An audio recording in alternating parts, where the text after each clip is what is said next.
자, 오늘 하나된 백성으로 새 창조된 교회라는 제목으로 함께 말씀을 나누기 원합니다. 인류의 역사를 한마디로 요약하면 무엇일까요?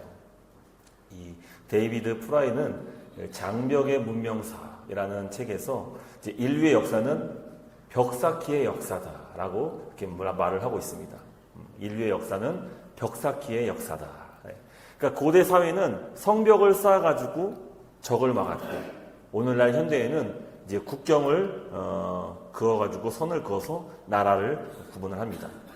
그런데 여러분, 벽은 눈에 보이는 벽만 있는 것이 아닙니다. 우리 마음 속에는 더 높고 단단한 벽들이 참으로 많이 있습니다. 예를 들면은 인종의 벽, 그렇죠? 지금 많이 허물어졌지만 여전히 이제 서구 사회에서는 인종에 대한 어떤 벽, 허물어지지 않는 벽들이 존재합니다. 또 빈부격차의 벽, 그리고 한국을 지금 가장 힘들게 만들고 있는 이념의 벽, 또 세대 간의 벽 등 세상은 끊임없이 나의 편과 다른 편을 가릅니다. 우리가 살고 있는 이민사회, 이 반중 땅은 어떻습니까? 한국을 떠나서 이제 먼 나라에 왔으니까 이제 한국인끼리 좀 함께 뭉쳐가지고 똘똘 뭉쳐서 이제 하나로 다 존재할 수 있으면 참 좋겠지만, 사실 우리 안에도 알게 모르게 보이지 않는 그런 벽들이 존재합니다. 저는 청소년기와 또 대학 시절도 그렇고 또 사역도 이제 한인 교회, 이제 한인 사회에서 사역을 해봤기 때문에 적어도 제가 경험했던 그 한인 사회는 보이지 않는 벽들이 존재했습니다. 특별히 이제 주재원이냐, 아니면은 개인 사업자냐, 아니면 유학생이냐 라는 그런 선언을 그어놓고 이제 구분이 되었습니다. 그래서 사는 지역이 달랐습니다. 또 경상도냐, 전라도냐, 서울이냐, 이 출신 지역에 따른 벽도 있었습니다. 실제로 어떤 특정 교회를 가면은 거기는 이제 영남권에 계신 분들이 많이 계시고, 또 이게 좀 지역 간의 이제 편차들이 있는 것을 이제 경험도 했습니다. 또 자녀가 어떤 학교를 다니느냐에 따라 가지고 또 서로 함께 어울리는 무리가 또 다르기도 합니다. 그런 식으로 이제 울타리를 쳐놓는 것이죠. 그런 점에서 이 역사학자 이 데이비드 프라이 말이 참 공감이 되는 것 같습니다. 그렇죠? 우리는 보이는 벽이든 보이지 않는 벽이든 늘 벽을 치면서 살아가고 있습니다. 자, 그런데 여러분, 한 가지 질문을 드려보겠습니다. 그렇다면 교회는 어떨까요? 교회. 세상과 똑같이 나와 맞는 사람들끼리 함께 모여서 친목을 나누는 것이 과연 교회일까요? 아니면은 이제 말씀을 통해서 우리가 서로 다르다는 것을 이제 알았기 때문에 이제 서로 다른 사람이 모였으니까 그래도 싸우지 말고 좀 꾹 눌러서 참고 견디는 곳이 교회입니까? 오늘 우리가 읽은 에베소서 2장에서 이제 바울이 교회를 향해서 이제 충격적인 놀라운 선언을 하는데, 교회는 단순히 사이좋게 지내는 모임이 아니다라고 선포합니다. 또 교회는 예수 그리스도께서 십자가로 모든 벽을 깨부수고 만든 새로운 창조, 새로운 인류다라고 선언을 하고 있습니다. 도대체 예수님께서 십자가에서 어떻게 우리 사이에 있는 모든 벽들을 허무셨는지, 오늘 본문이 말하는 하나됨의 비밀을 이제 세 가지 단계에 걸쳐서 함께 나눠보기를 원합니다. 자, 첫 번째 단계는 이제 거대한 장벽이 존재했던 그런 시절입니다.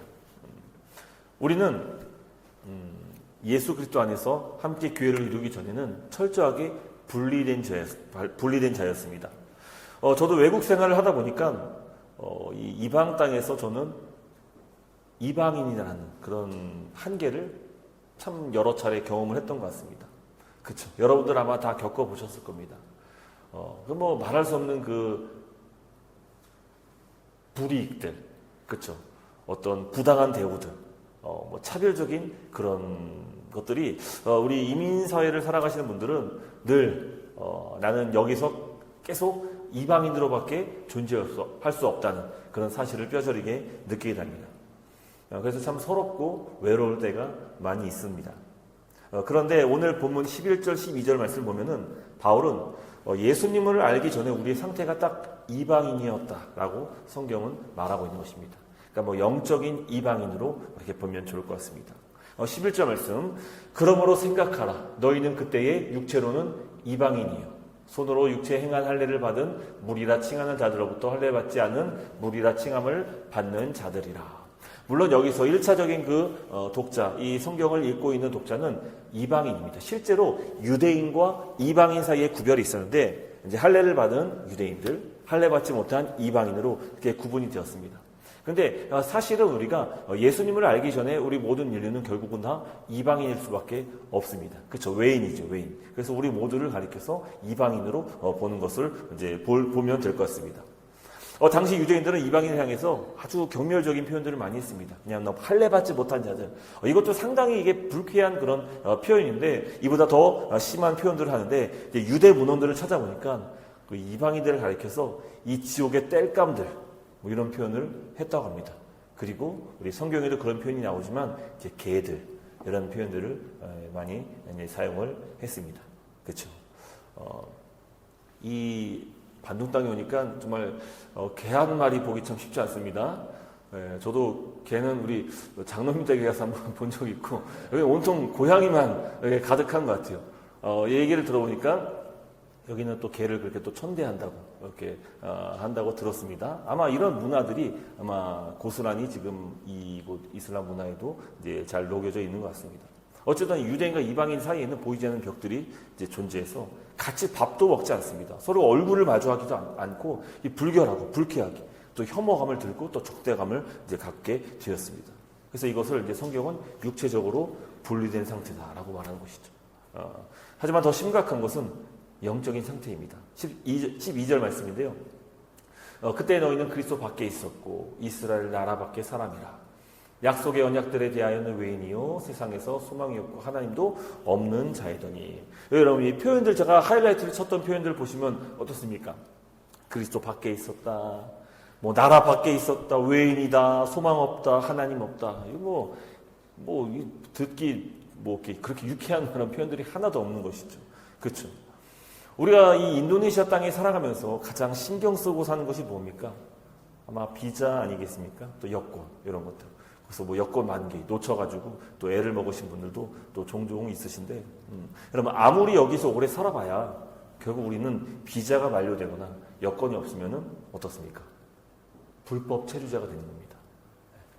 가로 넣기 이제 불법 체류자 이렇게 쓰시면 됩니다. 불법 체류자. 여러분 이 나라의 법이 우리를 보호해주지 않습니다. 그렇죠? 왜요? 우리는 불법 체류자이기 때문이죠. 그래서 억울한 일을 당해도 하소연할 곳이 없는 거예요. 왜? 이곳 시민이 아니기 때문이죠. 시민권이 없기 때문입니다. 근데 12절 말씀하는 바가 딱 그거예요. 너희는 보호받지 못할 영적 불법 체류자다라고 말하는 것이죠. 그러니까 마치 이제 하나님 나라에 들어가려면은 비자가 필요한데 비자가 없는 거예요. 영주권을 받지 못한 거예요. 아니 시민권자가 아닌 것이죠.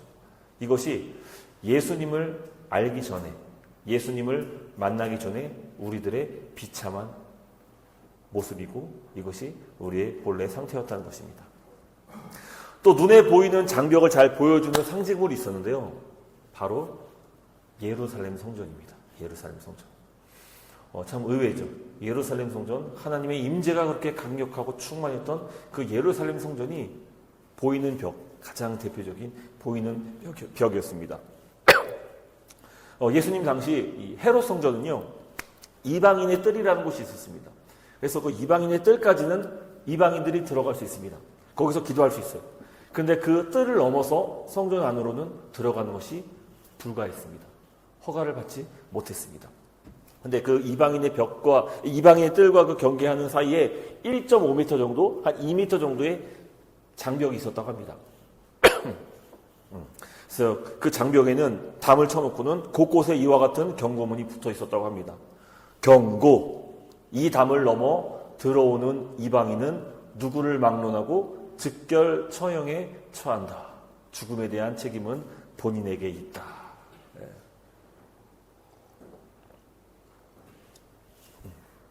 그렇죠. 예수 그리스도의 임재가 그 상징했던 그 성전이 오히려 사람을 구분하고 차별하는 그런 건축물로 바뀌게 된 것입니다. 어쩌면 그래서 예수님께서 그 예루살렘 성전에 입성하셨을 때 가장 먼저 했던 일이 이제 성전을 척결하시고 성전에게 심판을 하는 것이죠. 그렇죠. 그 무화과 열매를 저주하는 그 장면에서 이제 성전의 기능의 종말을 예수님께서 이제 선언을 하시죠. 예. 하나님을 만나러 가고 싶은데 눈앞에 거대한 담벼락이 있는 거예요. 그럼 거기엔 경고 있는 거예요. 들어가면 죽는다. 들어가면 죽어. 그렇죠.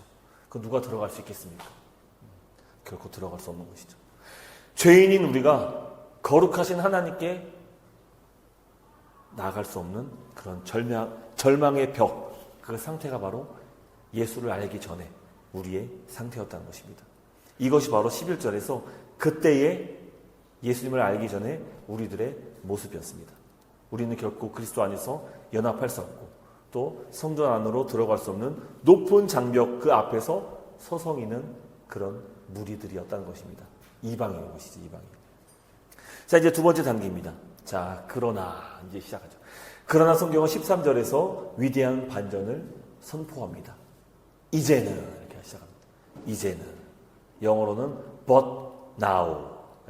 그 11절에는 그때는 소망이 없었지만 이제 13절 이제는 하면서 상황이 완전히 바뀌었습니다. 그리고 13절 명확히 말해주죠. 그리스도 예수 안에서 그리스도의 피로 가까워졌느니라. 아멘. 네. 우리의 지금 상태가 과거에는 커다란 장벽 때문에 들어설 수 없었던 이방인 신세였다면 이제 그리스도의 피로 말미암아 예수 안에서 가까워졌느니라 라고 선언하고 있습니다. 우리 14절 한번 같이 한번 읽어볼까요? 14절. 예, 시작.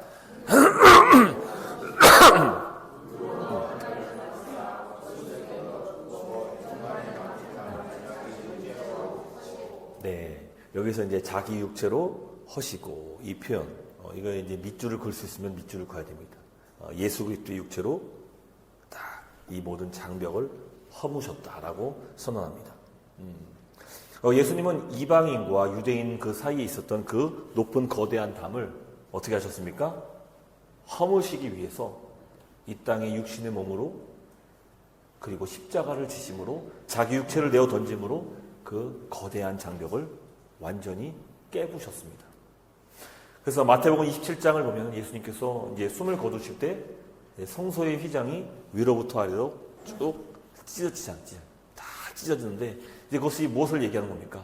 바로 그동안 하나님과 인간 사이에 막혀 있었던 그 거대한 휘장이 이제는 담이 완전히 무너진 것을 보여주고 있는 것이죠. 근데 거기서 끝나는 것이 아닙니다. 오늘 에베소서에서는 한 걸음 더 나아가는데 예수님의 몸이 찢겨질 때, 그 십자가에서 완전히 찢겨질 때에 하나님과의 관계, 하나님과 인간 사이의 관계가 회복되었을 뿐만 아니라 이제 사람과 사람 사이에 막혔던 그 허물, 그 벽도 허무셨다는 것을 지금 선언하고 있는 것입니다. 이것이 눈에 보이는 장벽뿐만 아니라 마음속에 있는 모든 장벽들도 다 허무셨음을 선언하고 있는 것입니다. 아마 여기 계신 분들은 다 기억하실 텐데 우리 1989년도에 이제 베를린 장벽이 무너졌던 그때 그 역사적인 순간을 아마 여러분들 기억하실 것입니다. 이제 동독과 서독이 이제 진짜 벽이었죠. 장벽을 허물고 그리고 거기를 뚫고 이제 서로 이제 만나는 그 감격적인 순간. 뭐 이때만 하더라도 우리 대한민국도 이제 통일이 얼마 남지 않았구나라는 그런 기대감을 갖고 있었는데 어쨌든 이 율법과 이와 같은 이 베를린 이 장벽이 보여주는 것은 이 예수님의 십자가 사건이 바로 이 영적인 베를린 이 장벽이 허물어진 그 사건과 같다는 것입니다.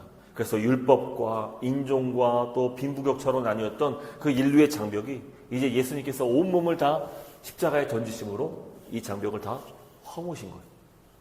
그러니까 우리가 내가 마음을 넉넉하게 가졌기 때문에 내가 좀 더 너그럽고 내가 착하게 살겠다고 그렇게 결심했기 때문에 이 교회가 서로 하나 될 수 있는 게 아니에요. 그렇게 생각하면은 정말 큰 오해입니다. 우리가 한 게 아니에요. 누가 하셨습니까? 예수님이 하셨다는 거예요. 어떻게 하셨습니까? 자기 몸을 십자가에 내어 던지심으로 이 모든 장벽을 허무셨다는 것이에요. 그래서 이미 우리는 그리스도 안에서 한 존재로 지금 함께하고 있는 것입니다. 네, 그래서 14절로 이렇게 말씀하는 거죠. 예수님을 가리켜서 그는 우리의 화평이신지라.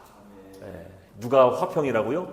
예수님이 우리의 화평이시라는 거예요. 그분께서 모든 인류의 지옥과 같은 그런 반목과 분쟁과 경쟁과 서로 시기하고 다투고 미워하고 이 모든 것을 자기 육체로 하셨다라고 선언하고 있는 것입니다.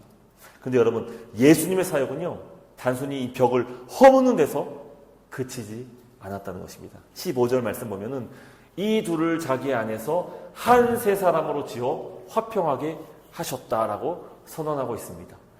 이 둘, 그러니까 이방인과 유대인, 이건 상징적인 것입니다. 이 모든 인류, 이 정말 서로 하나 될 수 없는 그 존재였던 이방인과 유대인을 이제 자기 안에서 이 둘을 한 세 사람으로 만드셨다라고 말씀하시는 거죠. 여기서 주목해야 될 단어가 바로 한 세 사람입니다. 한 세 사람. 이제 고린도전서 같은 경우는 이제 이것을 이제 뉴 크리에이션, 새로운 피조물이라는 표현도 이제 쓰고 있는데, 여기에서는 헬라어로 이제 카이노스라는 이제 표현을 씁니다. 이것은 질적으로 완전히 새로웠던, 그리고 이전에는 없었던 존재를 의미하는 것입니다. 그래서 이 예수님께서 그리스도 안에서 서로 하나로 엮으신 이 인류를 가리켜서 제3의 인류다라고 이렇게 신학자들이 부르기도 합니다. 제3의 인류. 그래서 이것은 재창조다. 이 태초에 하나님께서 천지를 창조하실 때 인간을 창조하셨던 그 모습, 그 이상으로 이제 우리를 완전한 새로운 피조물로 새롭게 창조하셨다는 것을 지금 선언하고 있는 것입니다. 그러니까 뉴 크리에이션. 우리는 새로운 인류인 것. 새로운 인류. 이제 예수님의 십자가 안에서 유대인도 죽었고요, 이방인도 죽었습니다. 뭐 흑인도 없고 백인도 없고요. 이제 뭐 인종차별, 뭐 신분의 격차, 뭐 빈부격차 이런 것이 다 그리스도 안에서 이제 한 세 사람으로 새로운 존재로 다시 태어났는데, 그것이 무엇이냐? 바로 오늘 성경 말씀의 주제, 바로 교회입니다. 교회. 할렐루야. 교회예요, 교회. 이 새로운 존재가 무엇이냐 했을 때에 성경은, 바울은 교회다라고 선언하고 있는 것입니다. 그래서 제가 앞으로 종종 이런 표현을 정말 많이 쓸 겁니다. 우리는 존재론적으로 교회입니다. 그러니까 우리는 존재 자체가 교회입니다. 이 표현이 더 맞을 거예요. 왜요? 예수님께서 우리를 새롭게 창조하신 그 결과물이 무엇이냐? 바로 교회라는 것이에요. 그러니까 우리가 이전까지만 하더라도 교회를 단순히 이 건물, 예배 드리는 장소로 생각해 왔던 것이 얼마나 이 성경에 대해서 단편적인 것만 우리가 이해하고 있었는지를 참 돌아볼 수 있는 것이죠. 그래서 지금은 이제 단순히 교회를 건물로 인식한 사람들은 아무도 없을 것입니다. 그렇죠?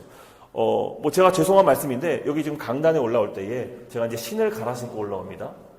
혹시 신을 왜 갈아 신고 제가 올라오는 겁니까? 뭐 여러 가지 이유가 있을 거예요. 대답하지 마세요. 괜히 서로 오해가 생깁니다. 혹시 여기 뭐 미화 때문에, 미화 차원에서 목사 신발 신고 하면 자꾸 이렇게 청소 자주 해야 되니까 여기 이제 신발 벗고 슬리퍼로 갈아 신으십시오, 뭐 라는 의미일 수도 있고, 아니면은 이 강단은 하나님의 말씀이 선포되어지는 거룩한 장소이기 때문에 신을 갈아 신는 뭐 그런 의미로도 이렇게 할 수 있을 것입니다. 근데요, 우리가 그렇게만 이해한다면은 마치 지금 여기 빨갛게 지금 여기 헝겊으로 이렇게 감싸고 있는 부분만이 거룩한 곳이고, 여기서만 말씀을 전해야지 거룩한 말씀이 선포되어 주는 거고, 제가 새벽 기도할 때는 여기 밑에서 말씀을 전하는데, 뭐 이때는 좀 덜 거룩한 상태로 말씀을 전하고, 그런 것이 아니죠. 그러니까 이게 어떤 장소적인 개념으로 우리가 교회를 자꾸만 이해하면은 자꾸 어떻습니까? 마치 교회 안에서 기도해야 기도 응답이 된다라고, 그런 인식을, 잘못된 인식을 갖게 되는 것이고, 이 교회 안에서 우리가 예배를 드려야지 하나님께서 그 예배를 받으신다, 이런 오해를 가질 수가 있는 것이죠. 근데 어디든 여러분 잘 생각해 보세요. 하나님이 이 건물 안에만 계시고 다른 곳에는 안 계십니까? 여기 성전이 아니네. 빨리 성전으로 가야겠다. 하나님은 무소부지하시죠. 그건 무소부지. 그분은 모든 이 지역을 다 초월하시는 분이시죠. 그래서 그분의 편재성, 좀 어려운 표현으로 이제 편재성이라고 말을 하는데, 그분은 어디나 계시는 거예요. 어디나 존재하는 것이죠. 그래서 이제 그런 것들도 우리가 이제 이 교회라는 존재가 이 건물이 아니라 바로 저와 여러분 그리스도 안에서 새롭게 거듭나고 새로운 피조물로 창조된 바로 새 인류, 제3의 인류, 그 존재론적으로 교회임을 우리는 분명히 믿어야 할 줄 믿습니다. 할렐루야. 자, 그래서 이 16절은 이렇게 결론을 내립니다. 십자가로 이 둘을 한 몸으로 하나님과 화목하게 하려 하십니다. 원수된 것을 십자가로 소멸하시고. 무서운 단어가 나오죠. 소멸하시고. 죽여 없앴다는 뜻입니다. 예수님은 십자가 안에서 우리 안에 있는 모든 차별하는 마음들, 서로를 무시했던 태도들, 미워했던 마음들 다 싹 죽이셨다고 말씀합니다. 그러므로 여러분, 만약에 우리가 여전히 누군가를 교회 안에서 새로운 존재 인류로서 이 교회 안에서 누군가를 차별하고 또 내 편, 네 편 가르고 있다면요, 그것은 예수님이 십자가에서 피 흘리신 피 흘려 죽으신 그 원수된 것을 도로 살려내는 아주 무서운 죄에 해당됩니다. 예수님도 이런 무시무시한 말씀하셨죠. 형제를 실족하게 하는 자는 연자맷돌을 목에 메고 저 바다에 던지라. 근데 예수님 입술에서 그런 말씀이 나오실 수 있습니까? 근데 여기서 말하는 그 형제가 누구를 가리킵니까? 예수 그리스도께서 피로 이제 모든 허물을 없애시고 연합된 새로운 존재로서의 하나님 나라 백성, 즉 교회를 얘기하는 것이기 때문에 여러분, 이 교회 안에서 우리가 흔히 할 수 있는 그럴 수 있죠. 마음속으로 누구를 미워할 수도 있고, 또 그것이 태도로서 표현되어질 수도 있고, 또 이것이 누적되면은 서로 잘 관계를 맺지 않으려고 하는 그런 태도들이 우리 안에 있을 수 있는데, 근데 여러분 기억하세요. 주님께서 이 교회를 세우셨을 때 어떻게 세우셨는지, 자기 몸을 허무사 자기 피로 이 교회, 이 인류를, 이 새로운 존재를 창조하시기 위해서 이 땅에 성육신하셔서 자기 몸을 내어 던지시고 십자가에서 그 어떤 죄인보다도 가장 처절한 죽음을 맞이하시면서 저주를 받으시면서 죽임 당하셨단 말이에요. 그러고 만드신 무엇이냐? 바로 교회라는 것이 교회.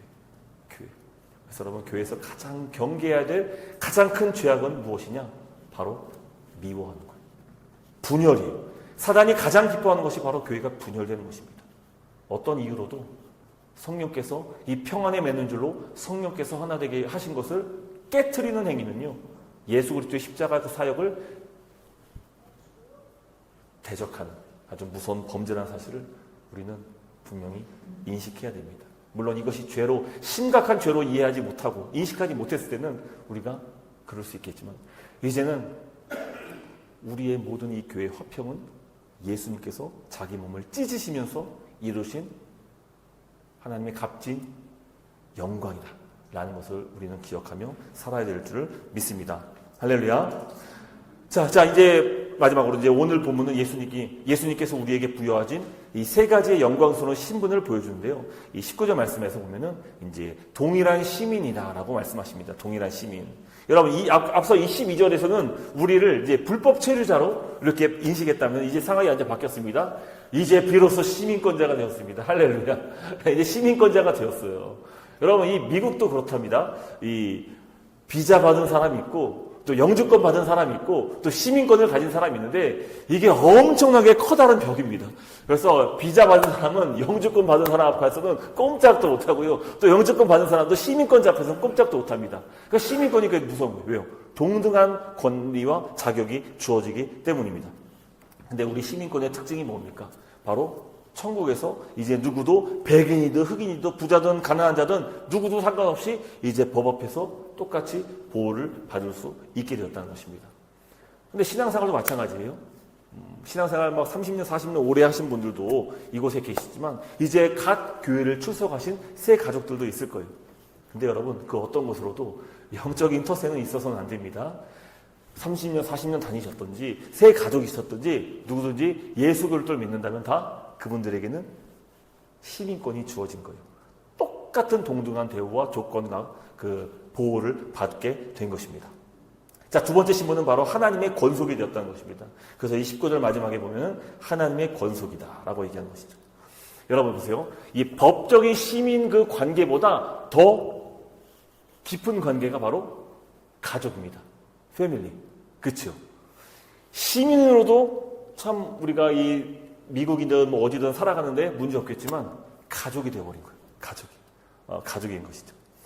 시민끼리는 법은 지키지만요, 같이 밥을 먹거나 속마음을 나누지는 않습니다. 그렇죠? 근데 가족은 달라요. 매일 같이 밥을 먹습니다. 식구. 같이 밥 먹는 사이죠. 그리고 아플 때 내일처럼 걱정합니다.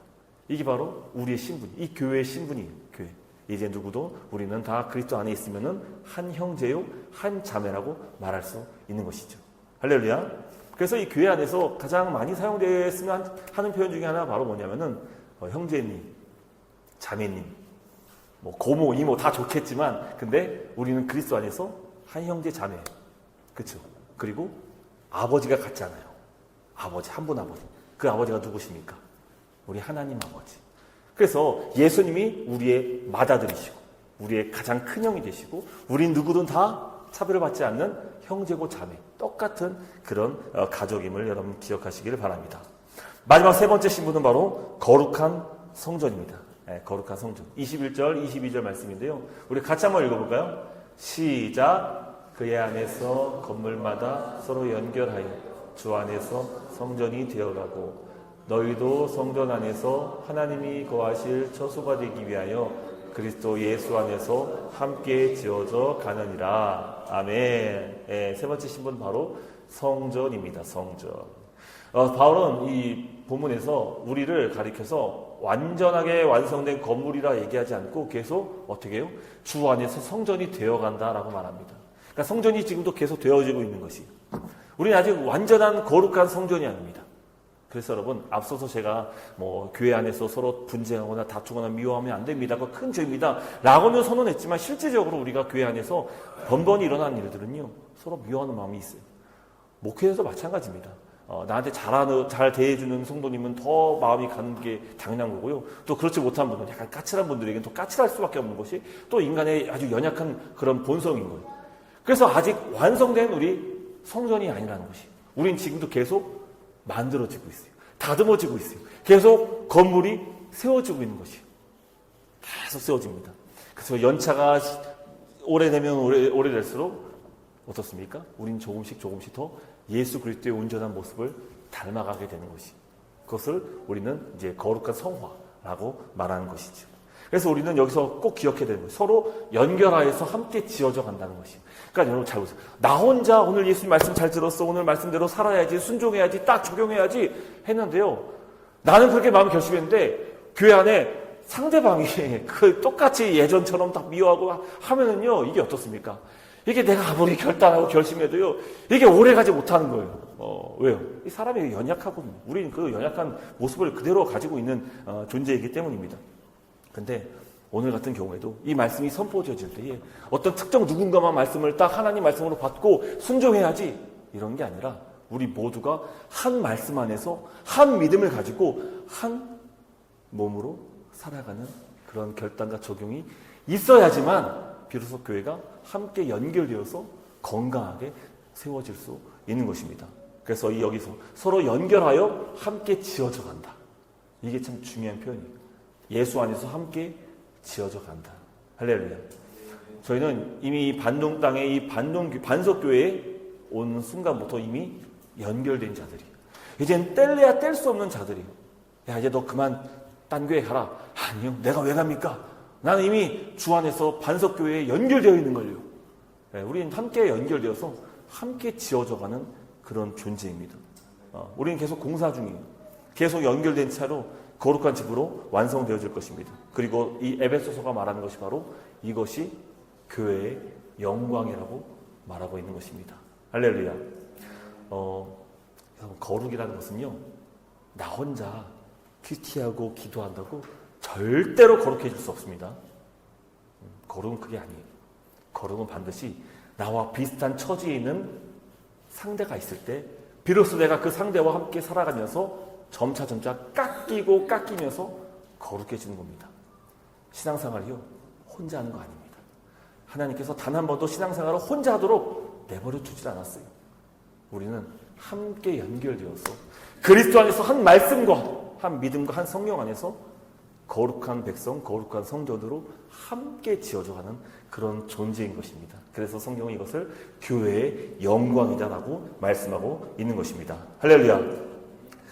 사랑하는 성도 여러분, 오늘 에베소서 2장을 통해서 놀라운 비밀을 함께 나눴습니다. 과거에 우리는 남이었고 철천지 원수였습니다. 그러나 예수님이 자기의 몸을 찢어서 그 차가운 벽을 허무셨고 이제 우리를 한 세 사람, 한 놈이요, 한 가족이요, 거룩한 성전으로 다시 지으셨습니다. 자, 그렇다면 이제 2026년도 우리 반석교회는 앞으로 어떻게 살아야 할까요?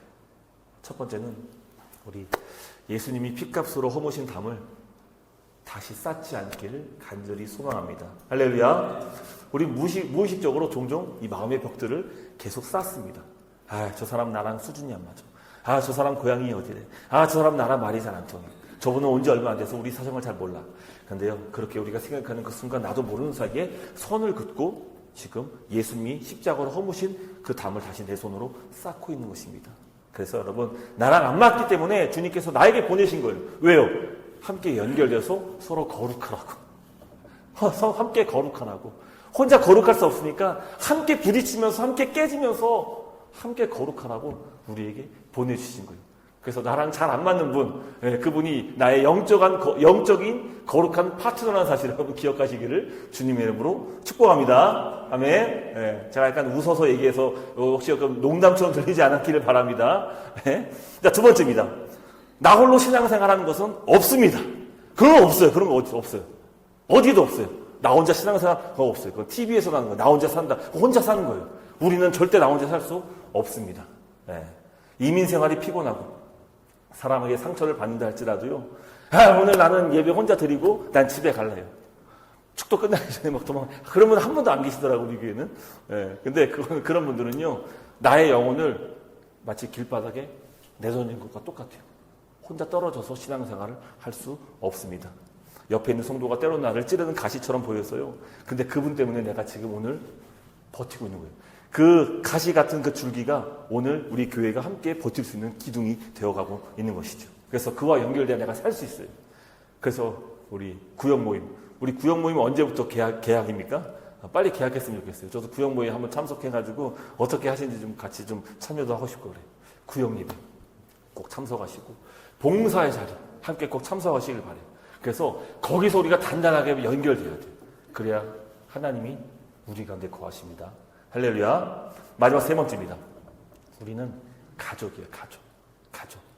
우리 다 한국의 고향 땅에 다들 이제 부모님들도 계실 거고 또 어떤 분들은 자녀들도 한국에 있을 텐데, 맞아요. 그분들도 가족이에요. 근데 우리 새벽에도 설교했지만 우리는 그 가족들보다 더 친밀한 가족이에요. 왜요? 혈연 관계가 가장 무섭다고 해요. 그래야 끊을 수 없기 때문입니다. 근데 더 무서운 혈연 관계가 있어요. 바로 예수 그리스도의 피로 맺은 관계입니다. 바로 교회를 말하는 것이죠. 그래서 여러분 교회는요 결코 뗄래야 뗄 수 없는 그런 관계예요. 우리는 가족이에요. 가족. 그래서 슬플 때 함께 슬퍼하고 또 기쁠 때 함께 내일처럼 춤춰줄 수 있는 것이 바로 하나님의 권속 식구입니다. 우리가 서로에게 이런 가족이 되어줄 수 있기를 간절히 소망합니다. 할렐루야. 좀 쑥스럽지만 좀 사람들이 많이 없어서 약간 좀 뻘쭘할 수 있겠지만 한번 옆에 계신 분들께 이렇게 한번 인사합시다. 근데 보니까 다 이렇게 부부끼리 앉으셔서 그래도 한번 합시다. 당신은 나의 영적인 가족입니다.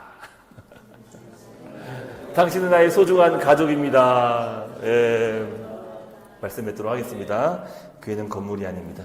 교회는 예수님이 당신의 몸으로 찢어 만드신 한 세 사람, 새로운 인류입니다. 우리는 더 이상 외인도 아니고 나그네도 아닙니다. 우리는 천국 시민이며 예수의 피로 맺어진 가족이며 함께 지어져가는 거룩한 성전입니다. 오늘 이 밤에 우리 반석교회 안에 있는 모든 미움과 차별들이 있었다면 그 모든 담들을 이제 예수 그리스도의 이름으로 허무시기를 바랍니다. 그로 인해 우리 안에 더욱더 하나님의 영광으로 가득 충만할 수 있기를 간절히 소망합니다. 아멘. 우리 함께 찬양하는